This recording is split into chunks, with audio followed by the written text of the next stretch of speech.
Assalamualaikum warahmatullahi wabarakatuh. Halo anak-anak hebat, apa kabar kalian hari ini? Semoga semuanya sehat dan tetap semangat belajar. Ya, pada ketemuan kali ini kita akan belajar bersama tentang sistem pencernaan manusia dalam mata pelajaran ilmu pengetahuan alam. Oke, jadi Ibu di sini bakal kenalkan menu-menu yang ada pada media pembelajaran interaktif ini. Ada menu materi, video, latihan, dan absensi. Kita tinggal klik saja pada menu-menu yang kita inginkan. Belajar menyenangkan bukan? Yuk kita coba satu persatu menunya. Kali ini kita akan belajar sistem pencernaan pada manusia. Coba kalian bayangkan, apa yang terjadi saat kita makan nasi, roti, atau buah-buahan? Apakah makanan itu langsung menjadi tenaga? Nah, tentu tidak. Makanan yang kita makan akan melewati proses panjang dalam tubuh yang disebut proses pencernaan. Pencernaan adalah proses mengubah makanan menjadi bentuk yang lebih kecil agar bisa diserap oleh tubuh dan diubah menjadi energi. Beberapa organ penting dalam sistem pencernaan antara lain, yang pertama ada mulut, tempat makanan dikunyah dan dicampur dengan air liur. Yang kedua, kerongkongan yang membawa makanan ke lambung. Yang ketiga ada lambung yang menghancurkan makanan dengan asam dan enzim. Yang keempat, usus halus, tempat penyerapan gizi. 5. Usus besar, tempat sisa makanan dibentuk jadi kotoran. 6. Anus, tempat keluarnya feses. Selain itu, ada organ bantu seperti hati, pankreas, dan kantung empedu yang juga berperan penting. Nah, sekarang kita tonton bersama video tentang sistem pencernaan manusia. Simak baik-baik ya, karena nanti akan ada kuis untuk menguji pemahaman kalian. Yuk, tonton video seru ini. Di video ini, kalian bakal melihat organ yang bergerak dan cerita-cerita menarik lainnya. Dijamin gak bosen.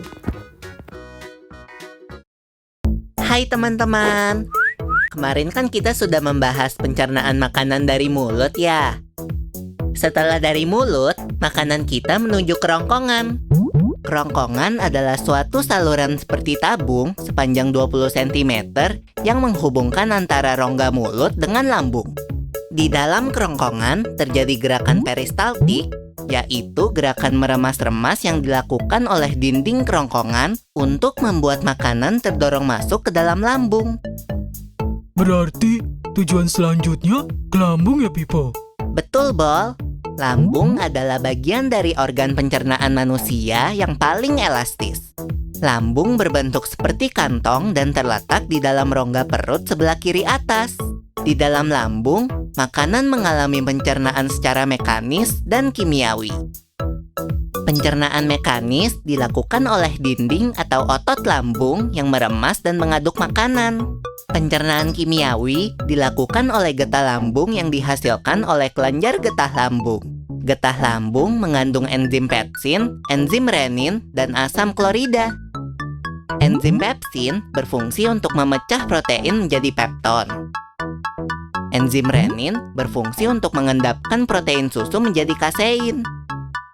Asam klorida atau HCl berfungsi untuk mengasamkan makanan dan membunuh kuman yang masuk bersama makanan.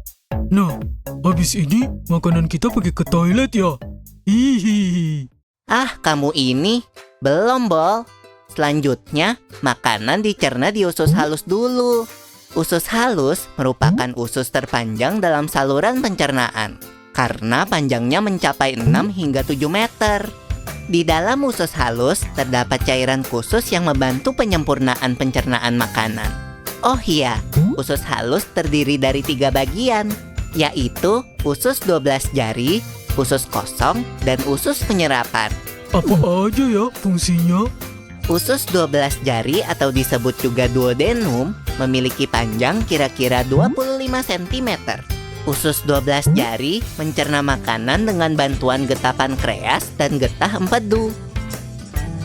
Getah pankreas dihasilkan oleh kelenjar pankreas. Getah pankreas mengandung enzim-enzim berikut. Enzim amilase berfungsi mengubah zat tepung atau amilum menjadi zat gula atau glukosa. Enzim tripsin berfungsi mengubah pepton menjadi asam amino. Enzim lipase berfungsi mengubah lemak menjadi asam lemak dan gliserol. Kalau getah empedu dihasilkan oleh hati dan disimpan dalam kantong empedu. Getah empedu berfungsi untuk mencerna lemak. Selanjutnya, usus kosong atau jejunum terletak di antara usus 12 jari dan usus penyerapan. Usus kosong memiliki panjang sekitar 2,5 meter dan berfungsi untuk mencerna makanan dari usus 12 jari. Terakhir adalah usus penyerapan yang merupakan tempat penyerapan sari-sari makanan. Di seluruh permukaan dindingnya terdapat ujung-ujung pembuluh darah yang menyerap sari-sari makanan. Kemudian, sari makanan diedarkan melalui aliran darah ke seluruh bagian tubuh. Jadi makanan yang kita makan kembali lagi ke dalam tubuh kita ya? Iya, Bol. Habis itu, sisa makanan yang dicerna masih berlanjut ke usus besar. Nah, usus besar berfungsi menyerap cairan, vitamin, dan mineral dari sisa-sisa makanan yang telah diserap oleh usus halus. Pada usus besar, terdapat bakteri yang berguna untuk tubuh bernama E. coli yang berfungsi untuk membantu proses pembusukan sisa makanan. Proses pembusukan sisa makanan akan menghasilkan kotoran atau feses yang kemudian dikeluarkan melalui anus. Oh gitu. Nah, gimana dengan mulus? Itu disebabkan oleh apa ya, Pipo? Organ terakhir yang bernama rektum adalah ujung muara dari usus besar yang berfungsi sebagai tempat penyimpanan feses sementara. Ketika rektum terisi penuh dengan feses, maka saraf akan mengirimkan respon kotak yang menimbulkan rasa ingin buang air besar. Anus adalah lubang di bagian bawah pantat yang berfungsi sebagai tempat keluarnya feses dari tubuh. Jadi begitu ya, seluruh proses pencernaan dalam tubuh kita. Iya, Bol. Seenak-enaknya makanan yang aku makan, ujung-ujungnya untuk dibuang lagi. Tapi ingat, kan ada juga sari makanan yang menyebar menjadi energi untuk tubuh kita. Betul juga ya. Oh ya, Pipo, ngomong-ngomong soal pencernaan, kamu pernah sakit perut gak? Tentu saja, Bol. Kenapa ya perut kita bisa sakit? Nanti akan kita bahas bersama di video selanjutnya ya, Bol. Bagaimana videonya? Menarik bukan? Sekarang waktunya kita uji pengetahuan kalian. Kerjakan soal berikut ini dengan cermat. Silahkan klik tombol play dan jawablah pertanyaan berdasarkan materi dan video yang telah kalian pelajari. Kalian pasti bisa.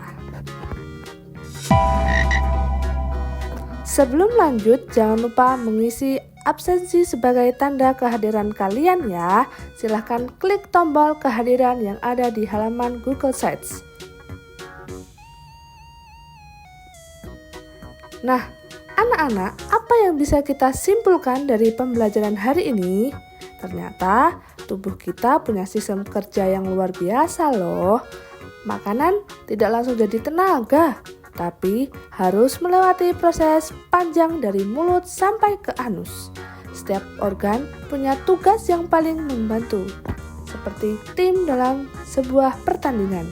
Belajar tentang pencernaan bukan hanya tentang makanan, tapi tentang bagaimana tubuh kita bekerja keras untuk menjadi kesehatan. Nah, anak-anak hebat, luar biasa sekali semangat kalian hari ini. Kita sudah belajar banyak tentang bagaimana makanan yang kalian makan bisa menjadi tenaga untuk bermain, belajar, dan tumbuh sehat. Semua itu berkat kerjasama organ pencernaan kita yang keren banget bukan? Sekarang kalian jadi tahu bahwa tubuh kita itu seperti pabrik canggih yang terus bekerja tanpa henti. Jadi, yuk kita jaga tubuh kita dengan makan makanan sehat. minum air putih, dan rajin belajar seperti hari ini. Terus belajar karena ilmu itu seperti makanan, juga kalau dikunyah pelan-pelan akan dipahami, pasti jadi kekuatan luar biasa untuk masa depan. Sampai jumpa di pembelajaran berikutnya. Wassalamualaikum warahmatullahi wabarakatuh.